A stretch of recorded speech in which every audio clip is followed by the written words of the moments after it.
무더운 여름철이 되어지고 동일한 제목을 가지고 지금 5주째 말씀을 나누고 있습니다. 무게 있고 지루한 말씀보다는 조금 쉽게 우리 성도님들이 이해하고 또한 받아들일 수 있는 주제, 거룩한 습관을 가집시다 라고 하는 주제를 가지고 5주째 오늘 이 말씀을 나누게 되어지는데, 지난 4주간에 걸쳐서 나눈 말씀의 핵심을 몇 가지 확인해 보면, 하나님 앞에서 자기 성장을 위한 거룩한 생활 습관 한 가지를 가져야 하는데, 그것은 다름이 아니라 하나님을 만나는 거룩한 생활 습관이라 그랬습니다. 하나님을 만나되 예배 생활을 통해서 하나님을 만나게 되어지고, 말씀과 더불어 함께 하면서 하나님을 만나게 되어지고, 기도하는 시간을 통해서 하나님을 만나는, 이 하나님을 만나는 복된 생활 습관이 우리에게 있을 때 자기 성장은 말할 것도 없고 영적인 성장이 이루어진다고 말씀을 드렸습니다. 두 번째 드린 말씀은, 사람 앞에서 참 그리스도인으로서 거룩한 생활 습관은 복음을 전하는 전도의 생활 습관이라 라고 말씀을 드리면서, 이 전도의 생활 습관은 사람을 살리고 사람을 구하는 생활 습관임과 동시에 하나님을 기뻐시게 하고 하나님을 영화롭게 하는 생활 습관이기에, 일상의 생활 속에서 전도의 생활 습관이 있어야 한다라고 말씀을 드렸습니다. 세 번째 드린 말씀은, 하나님의 복음을 전하고 말씀을 전하는 하나님의 사람으로서 이웃을 섬길 수 있는 섬김의 생활 습관이 참 그리스도인의 삶의 습관이라고 말씀을 드렸습니다. 네 번째 드린 말씀은, 말씀 앞에서 순종하는 생활 습관이라 라고 말씀을 드리면서, 하나님의 말씀 앞에 순종하는 사람이 하나님의 축복의 주인공이 되어질 수가 있다고 말씀드렸습니다. 다섯 번째 드린 말씀은, 우리는 말을 하는 사람들입니다. 언어적 존재이지요. 그런데 중요한 것은 우리가 말을 하되 복된 언어 생활을 통해서 사람을 살리고 사람을 행복하게 하고 사람을 기분 좋게 하는 축복의 말로 사람들과 관계를 맺으면서 삶을 살아가야 할 것을 강조한 바가 있습니다. 여섯 번째 드린 말씀은, 일상의 생활 속에서 구원받은 하나님의 자녀로서 원망하고 불평하고 근심하고 걱정하며 사는 사람이 아니라 감사하며 살 때 구원의 확실성, 구원의 확실한 삶의 모습이 드러나게 되어진다고 말씀을 드렸지요.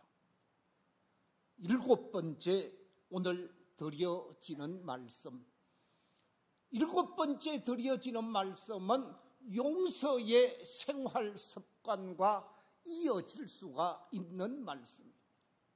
우리가 생활하면서 주변의 사람들과의 관계 속에서 용서하고 이해하고 포용할 수 있는 아름다운 생활 습관이 이루어질 때 예수님의 은혜 받은 자, 용서받은 자로서 아름다운 삶을 사는 것이라고 말씀드렸습니다. 오늘도 또 한 가지 거룩한 생활 습관을 나누면서 은혜를 나누고자 하는데, 오늘 드리는 말씀은 다름이 아니라 따뜻한 배려라고 말할 수 있는 친절의 생활 습관이 우리 속에 있어야 함을 말씀하고 있습니다. 이 땅에 살고 있는 모든 그리스도인들은 하나님께서 세상에 파송한 천사와 같은 존재로서 만나는 모든 사람에게 친절할 것을 강조하고 있는 말씀이 오늘 본문 속에 기록이 되어져 있는 말씀입니다. 오늘 본문에 보면 하나님의 사람 선지자 엘리사가 수넴 지역을 방문하게 되어집니다. 하나님의 사람임을 알아보게 되어진 한 수넴 여인이 하나님의 사람 엘리사를 자신의 집으로 모셔드리게 되어집니다. 아주 극진하게 준비된 음식으로 대접하면서 친절을 베풀게 되어지는데, 지나갈 때마다 친절을 베풀고 사랑을 베풀게 되어집니다. 오늘 본문 속에 보면 엘리사의 멋진 방을 만들어서 그 방에서 쉬게 하고 기도하게 하고 안식하게 하면서 정성을 다하여 사랑을 베풀며 친절을 베푸는 모습이 나타나게 되어지고, 본문 이후 속에 나타나는 말씀은 그 친절의 열매로 나이가 차서 더 이상 아기를 낳을 수 없는 상황이 되어졌음에도 불구하고 하나님의 능하신 손길이 그에게 임하게 되어지고 아기를 낳게 되어지는 놀라운 역사가 나타나게 되어집니다. 그래서 아기를 가지고 아기를 키우게 되어지는데, 어느 날 그 아기가 그만 뜻하지 않게 세상을 떠나게 되어지죠. 그런데 친절을 베풀었던 엘리사가 다시 그 집을 방문하게 되어지고, 그 친절의 열매로 아이가 깨끗하게 나음받는 놀라운 기적을 경험하는 역사가 나타나게 되어집니다. 그렇습니다. 친절에는 공짜가 없다라는 말씀입니다. 친절에 대하여 이런 말이 있습니다. 친절은 성공의 어머니이며 사람의 마음을 열 수 있는 은빛 열쇠라 그랬습니다. 친절만이 사람의 마음을 열 수 있는 은빛 열쇠라는 거예요. 그렇습니다. 유명한 파우스트의 저자 괴테는 친절에 관해서 이렇게 말했습니다. 친절은 우리 사회를 하나로 묶을 수 있는 황금 사슬이라 그랬습니다. 내가 친절하고 네가 친절하고 우리 모두가 서로가 서로에게 친절하게 되어지면 그 황금 사슬은 모든 공동체를 하나로 만들 수 있는 아름다운 사슬이라는 말씀입니다. 그런가 하면 스코틀랜드 민족 시인이요, 자연을 대상으로 시를 많이 쓰게 되어진 로버트 번처라는 사람이 있는데, 이 로버트 번처는 이렇게 말하고 있습니다. 친절한 자가 하나님을 가장 많이 뭐한 사람이라고요? 닮은 사람이다. 하나님을 닮은 사람은 친절한 사람이라는 거예요.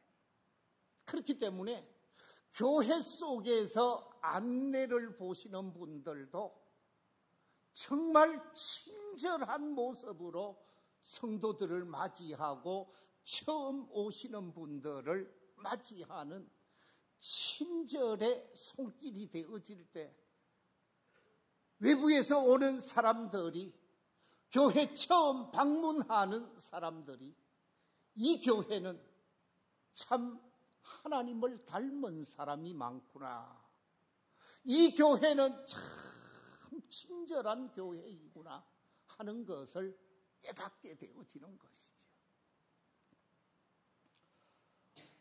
천주교 신자로서 전 세계 속에 선한 영향력을 끼쳤던 테레사 수녀는 친절에 관해서 이렇게 말했습니다. 당신을 거쳐가는 사람은 누구든지 더욱 좋아지고 행복해져서 떠나게 하라. 하나님의 사랑이 생동감 있게 표현되도록 하라. 당신의 얼굴에 친절히, 당신의 눈에도 친절히, 당신 미소 속에도 친절히, 당신의 따뜻한 인사 속에도 친절히 서려 있게 하라. 우리의 미소 속에, 우리의 손길 속에, 우리의 작은 마음 속에 친절함이 있을 때 그 사람은 나와 더불어 함께 하다가 나를 떠나게 되어질 때 참 그 사람은 좋은 사람이었다고, 그 사람은 친절한 사람이었다고 말하게 되어질 것이라는 말씀입니다. 그렇습니다. 친절한 사람이 하나님의 사람이라는 말씀입니다. 유대인의 지혜서인 탈무드에 보면 친절에 관해서 이렇게 기록하고 있습니다. 낯선 사람을 친절하게 대하는 것은 천사에게 친절을 베푸는 것과 같다. 우리가 친절을 베풀 때 그 친절은 곧 천사에게 친절을 베푸는 것이고, 천사는 그에게 엄청난 은혜를 베풀 것을 약속하게 되어지지요. 이처럼 친절을 베푸는 삶이 우리 그리스도인의 삶이어야 한다라는 말씀입니다. 그런데 중요한 것은 이 친절을 베풀 때 잘라내야 하는 것, 이 친절을 베풀 때 반드시 끊어내야 하는 7가지 위선을 제거해야 참된 친절이 된다고 얘기를 합니다. 그 7가지 위선이 무엇이냐? 첫째는 대접하면서 숨은 의도를 가지지 말아야 한다. 대접하면서 어떤 의도를 가지고 섬기게 되어지고 친절을 베풀게 되어질 때 그것은 위선이라는 거예요. 두 번째 말하기를 정감이 없는 사무적인 태도, 사무적으로 사람을 대하고 사람을 만나는 것은 위선이라는 거예요. 세 번째 말하기를 찡그린 얼굴로 사람을 대하지 말라는 거예요. 귀찮게 생각하지 말라는 거죠. 불편하게 생각하지 말라는 것입니다. 이 찡그린 얼굴로 사람을 대하는 것은 위선이라는 거예요. 네 번째, 험담하는 일이 없어야 한다고 합니다. 앞에서는 친절하고 앞에서는 다정다감한데 뒤에서 손가락질하고 뒤에서 험담하고 뒤에서 호박씩 까는 일은 없어야 한다라는 거예요. 다섯 번째, 언약한 약속. 두 사람 사이에 서로 약속한 언약은 반드시 지켜야 한다. 어겨서는 절대로 안 된다라고 말하고 있습니다. 여섯 번째, 사람에 따라서 차별하거나 무시하는 행위가 있어서는 안 된다라는 거죠. 돈 많은 사람, 힘 있는 사람 앞에 가서는 아주 친절하게 하는데 세상적으로 약한 사람, 보잘것없는 사람은 무시하고 외면하는 것은 위선이라는 것입니다. 더 나아가서 일곱 번째, 그 어떤 보상, 그 어떤 기대감을 가지고 생색내고자 해서는 안 된다라는 거죠. 그것은 악마의 발톱과 같다라는 거예요. 요즘 뉴스에 오르내리고 있는 어떤 장로님 참 거북합니다. 그것도 우리 교단 장로님이십니다.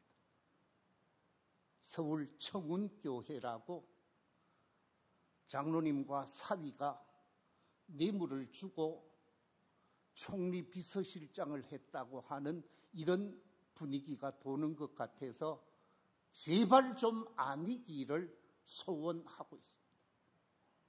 그 어떤 것을 주고 대가를 바라고 하는 것은 결코 좋은 일이 아니다라는 거죠.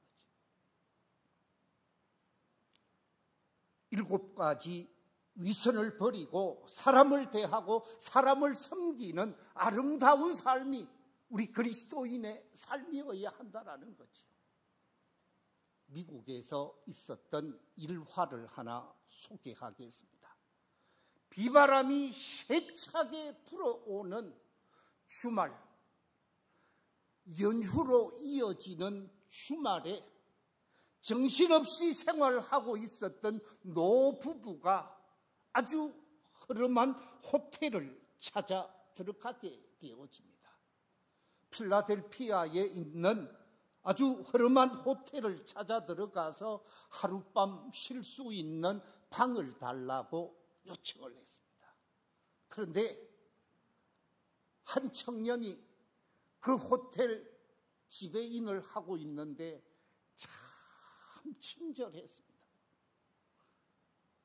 이 지배인이 수건을 가져다가 그 노부부의 옷을 닦아드리고 또 수건을 내어서 머리를 닦게 하면서 이렇게 이야기를 합니다. 죄송합니다. 저희 호텔에는 빈 방이 없어서 어떡하지요? 제가 다른 호텔에 빈 방이 있는지 한번 확인해 보겠습니다. 그러면서 서로가 같은 업종에 있는 호텔마다 다이얼을 돌리기 시작합니다. 그래서 이곳저곳 전화를 해도 이 주말에다가 연휴로 이어지는 그런 상황이었기 때문에 다른 호텔에도 빈 방이 전혀 나오지 않았습니다. 연세도 많으신 어른들이 호텔도 없이 어려움을 당할 수밖에 없는 상황 속에서 이 난감해진 노부부에게 젊은 지배인이 이렇게 말합니다. 비바람이 몰아치고 있는데 밤도 깊었으니 괜찮으시다면 누추하지만 제가 자는 곳에 하루 머물 수 있겠습니까? 어르신이 허락하신다면 제 방을 내어드리겠습니다. 그러면서 가시지요. 그래서 이 지배인 방으로 갔는데 깨끗하게 정리된 아담한 방이었습니다. 미안한 마음 속에서 방에 들어갈 수밖에 없었고 그 방에서 두 노인이 평안하게 밤을 지새고 새날을 맞이하게 되어졌습니다. 새날을 맞이하게 되어진 이 두 어른이 지배인에게 얼마나 고마운지 말로 표현할 수 없을 정도로 고마웠습니다. 프론트에 내려온 노 신사가 고마워하면서 이 지배인에게 덕분에 편히 잘 수 있었습니다. 당신은 세계 최고의 호텔을 경영해도 얼마든지 할 수 있을 것 같습니다. 그런 칭찬을 하고 그 호텔을 떠나가게 되어집니다. 2년이 지나고 3년 차가 되어졌는데 편지 한 통이 날아오게 되어집니다. 미국의 최고 비싼 땅, 미국에서 제일 잘 사는 뉴욕의 가장 좋은 거리 맨하탄에 큰 호텔을 만들어 놓았던 이 노 부부가 편지를 보내서 비행기 티켓을 보낸 거예요. 뉴욕에 한번 오십시오. 한번 만나고 가시면 좋겠습니다 하는 편지를 받고 비행기 티켓까지 보내줬기 때문에 뉴욕을 가게 되어집니다. 공항에 내렸더니 멋진 캐딜락이 자신을 기다리고 있었습니다. 그를 태운 캐딜락은 아주 어리어리한 호텔 앞에 서게 되어졌고 호텔 앞에 도착하자마자 2년 전에 만났던 두 노인이 그 자리에 나와 있었다고 합니다. 그리고 이 젊은이를 맞이한 노인이 이렇게 말을 합니다. 이제야 호텔이 완공됐소. 당신에게 이 호텔의 경영을 맡길 터이니 한번 잘 해보십시오. 그래서 그 호텔 지배인으로 이 젊은 청년이 가게 되어졌다고 합니다.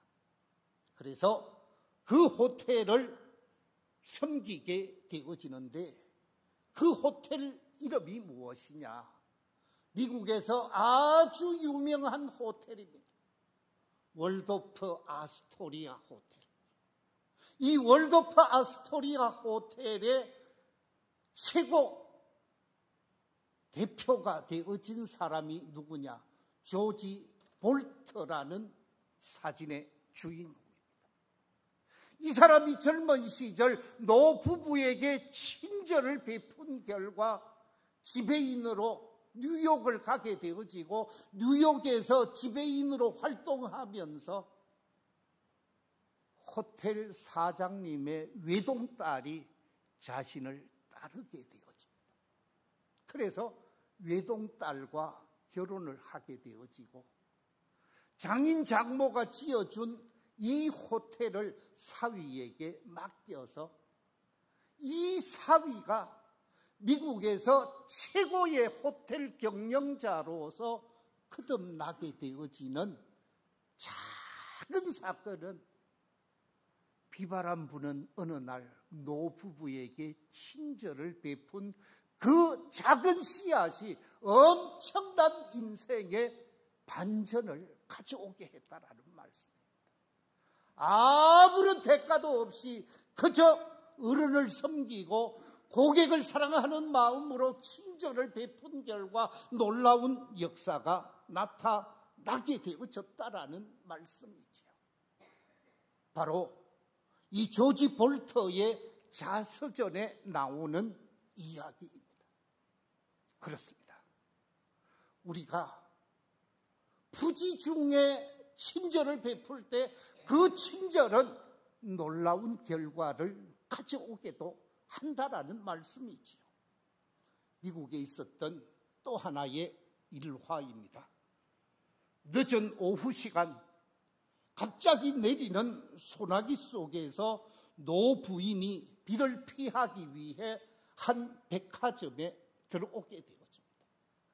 백화점에 들어오게 되는데 비를 쫄딱 맞고 들어오는데 각 백화점 코너마다 비를 맞고 들어오는 그 할머니의 모습을 보고 자기 쪽으로 오는 것을 귀찮아하고 외면해하는데 한 어린 소녀, 나이 22살 먹은 페리라고 하는 이 여직원은 일부러 할머니에게 다가와서 수건을 가져다가 옷을 닦아드리면서 의자를 내어드리고 할머니 여기 좀 앉으셨다가 가십시오. 비를 맞고 많이 불편하시지요. 그러면서 아주 할머니에게 극진하게 친절을 베풀면서 비가 그칠 때까지 여기 계셔도 괜찮습니다. 전혀 신경 쓰지 말고 여기 계십시오. 그러면서 의자에 편히 쉬게 했습니다. 그 할머니는 그 자리에서 1시간 이상 있다가 자세히 그 젊은 여직원을 살피게 되어집니다.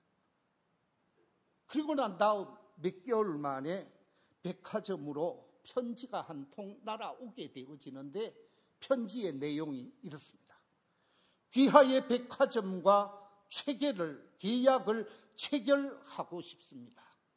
단 한 가지 조건이 있습니다.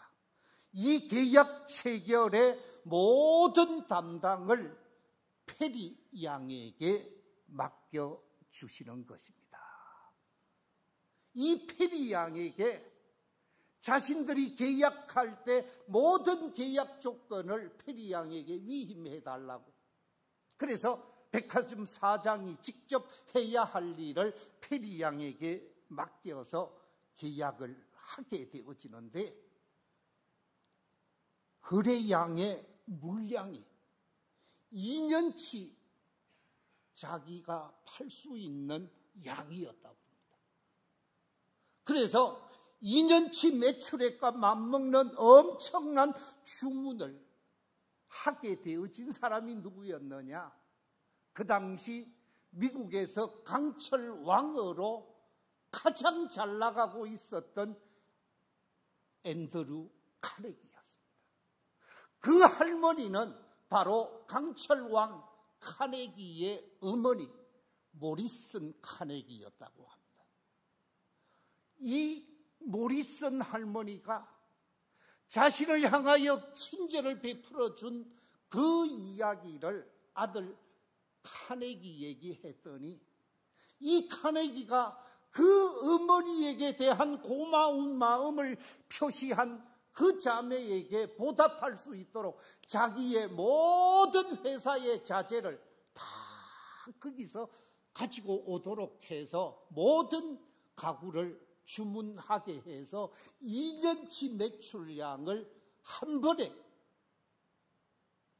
매출하게 되어지면서 이 자매가 그 백화점에서 이사로 승진하는 20대에 이사로 승진하는 놀라운 기적이 일어났다라는 이야기였습니다. 그렇습니다. 부지 중에 전혀 어떤 계획과 생각 없이 부지 중에 섬겼는데 놀라운 기적이 일어난 사건, 성경에도 있습니다. 오늘 본문도 마찬가지지만 창세기 18장에 보면 아브라함이 상수리 나무 그늘 아래 있게 되어집니다. 자신의 집 앞에 상수리 나무가 있고 그 상수리 나무 그늘 아래서 앉아서 쉬고 있는데 자신의 집 앞으로 세 남자가 지나가게 되어집니다. 피곤해 보였던 것 같습니다. 목이 말랐던 것 같습니다. 애처로워 보였습니다. 세 분의 나그네를 자신의 집으로 모시고 들어갑니다. 자신의 집으로 모시고 들어가는 것만으로 끝나는 것이 아니라 그분들의 발을 씻어주게 되어집니다. 그리고 정성을 다해서 배고픈 나그네에게 빵을 구워드리고 고기를 내어드리고 치즈와 우유를 대접하게 되어집니다. 피곤함 속에서 대접을 잘 받게 되어진 이 세 사람 가운데 한 분이 아브라함에게 아내를 묻게 되어집니다. 당신의 아내가 어디 있습니까? 저 부엌 안쪽에 있었습니다. 이 나그네가 한마디 하게 되어지는데 1년 후에 당신에게 아들이 있을 것입니다. 그때 사라의 나이가 90이 다 되었습니다. 아브라함의 나이가 100세가 다 되었습니다. 이미 여인으로서 경수는 끊어지게 되어졌고 남자로서의 역할을 할 수 없는 상황이 되어졌는데 1년 후에 아들이 있겠다라고 얘기하니까 그 아들이 있겠다라고 하는 그 소리를 듣고 저 부엌 뒤쪽에서 누가 웃게 됩니까? 사라가 웃게 되어집니다. 사라가 웃게 되어졌을 때 그 지나가는 나그네가 한마디 한 말이 있습니다. 그게 뭐냐 하면 창세기 18장 14절에서 여호와께서 능하지 못한 일이 있겠느냐, 여호와 하나님은 능치 못함이 없다라는 말씀을 하게 되어지고 10달 만에 아기를 갖게 되어지고 사라가 웃었다고 해서 웃음이라는 의미의 아들을 이름 짓게 되어지는데 그 아들이 누구라고요? 이삭이 되어집니다. 그렇습니다. 친절히 낳은 기적이었습니다. 아브라함은 그 어떤 대가도 그 어떤 기대도 원치 않았지만 지극한 친절이 가져다 준 놀라운 사건이 일어나게 되어진 것이지요. 조선시대에 있었던 일화를 하나 소개할까요? 요즘 식육점은 세상으로부터 평가절하되고 안 좋은 직업이라고 말하는 사람이 없지 않습니까? 요즘 식육점을 무슨 백정이 하는, 조선시대 백정이 하는 것으로 인정하지 않았습니다. 그런데 조선시대의 가장 하층민이 하는 직업이 식육점과 같은 일이었지요. 어느 날 이 푸죽한이라고 그랬는데 푸죽한에 손님이 2분 찾아오게 되어집니다. 첫 번째 손님이 그 푸죽간을 경영하고 있는 추서방에게 이렇게 얘기합니다. 야, 추백정, 여기 고기 한 근 대령해. 그러면서 막 거들먹을 피우는 거예요. 그런데 2번째 들어오신 아주 올곧은 양반이 그 푸죽간에 들어와서 이야기를 합니다. 추서방, 잘 있었는가? 나도 고기 한 건 주시게. 그래서 2 사람에게 고기를 잘라서 주게 되어지는데 추백정 고기 대령해 라고 얘기한 사람에게는 정확하게 한 근 600g을 달아서 줬습니다. 그런데 추서방으로 높여주고 그에게 친절을 표현했던 이 어른에게는 600g에다가 기름도 넣어주고 이것저것 뒷고기를 넣어서 수북하게 주는 거예요. 가만히 생각하니까 기분이 나쁜 거예요. 누구는 이것밖에 안 주고 누구는 많이 주거든요. 그래서 한마디 합니다. 야, 추백정, 왜 내게는 이것밖에 안 주냐? 그랬더니 이 푸죽간을 경영하고 있는 추서방이 이렇게 얘기합니다. 어르신께 드린 한 건은 추백정이 드린 한 건이고 저 어르신께 드린 한 건은 추서방이 드린 한 건입니다. 무슨 얘기입니까?